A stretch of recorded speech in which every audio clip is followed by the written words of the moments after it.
In this video, I'm going to show you how to make proxies for Arri cameras. And for that, I'm gonna use free version of Davinci Resolve so everyone could do it. I am a digital imaging technician based in Dubai and I make proxies for Arri cameras almost every day. So we're gonna first of all organize the footage, make the folder for each card, and then in that I'm gonna bring all the videos related to that card and then the audio as well.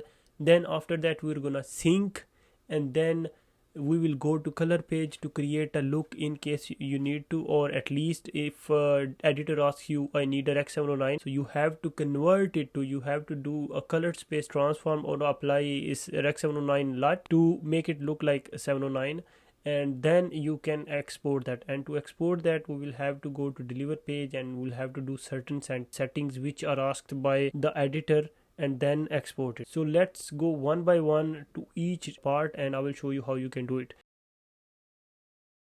So on all my projects, first of all what I do is I come here and create a new bin and I name it as A001, like if it's the first card, and click it, and then I will open it. Here I will create a timeline and I will name it A001 as well. So each card will have its own timeline. That is a very important thing to remember.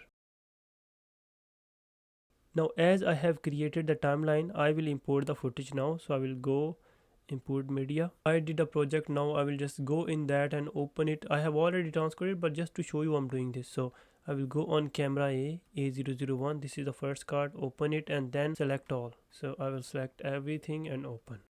There you go. I have all the footage now. Now what I need to do is I need to import the sound media. I will just import that. Go sound media. I will bring this in all.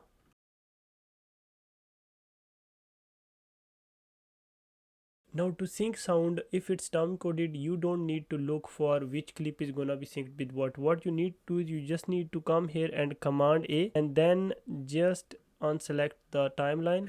Now right click, go on audio sync, auto audio sync, and then with the time code and sync. This is one click thing, and now it's synced. So after you are done with syncing the sound, what you need to do is you need to bring all the video clips in your timeline. So there you go, there it is, all the clips. After syncing the sound and bringing the clips in the timeline, I have to go to the color page to make it Rec 709.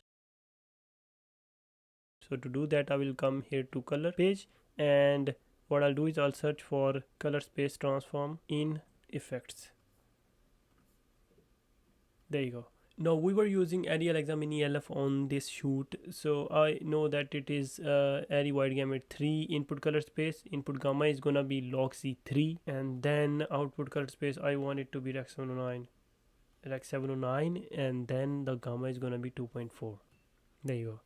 So this correction is applied to one clip only, and I have to apply it to all. To do that, what I can do is I can just come here, grab a still, go to my gallery, and I have this still now. What I will do is I will come here and command A, select all, and then I will apply grade. Now it is applied to all the clips. All the clips are in Rec 709. Now we are ready to export these. To export this, what I will do is I will just go to deliver page. When you will come on deliver page, it will show you something like this where it's gonna be on single clip. You have to first of all make it individual clip, and then on the file come here and do source name. This is the first thing.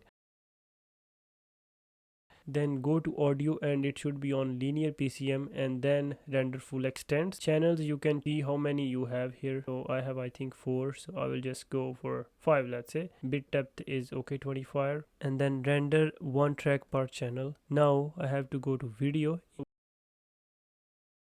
Video is the most important thing where you have to choose the resolution and the codec, and most of the time you will be asked for DNx HD or ProRes 422, AHQ or Proxy or LT. This is what will keep changing, but these are the main two codecs which will be asked. If the editor is based on Windows, he will ask you for DNx HD, and if they are based on Mac, they will ask you for ProRes 422, Proxy 422 LT 422 HQ. So I will come here, I will go on ProRes, and then I have to select here LT or Proxy or HQ. So I will go on LT, that is what I was asked for, and then just go on the resolution and I will select whatever I'm asked. So I was asked 1920 by 1080. There you go. And then after that you don't need to touch anything.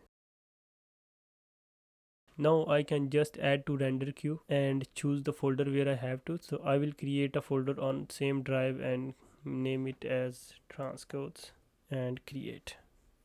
And I will create a new folder called A001 and create and open, and now I will render all. So when it starts rendering, I will show you how it works there. So this is the drive where I have done the transcodes. See, the first one is now transcoding, and when it will be transcoded I will be able to play it.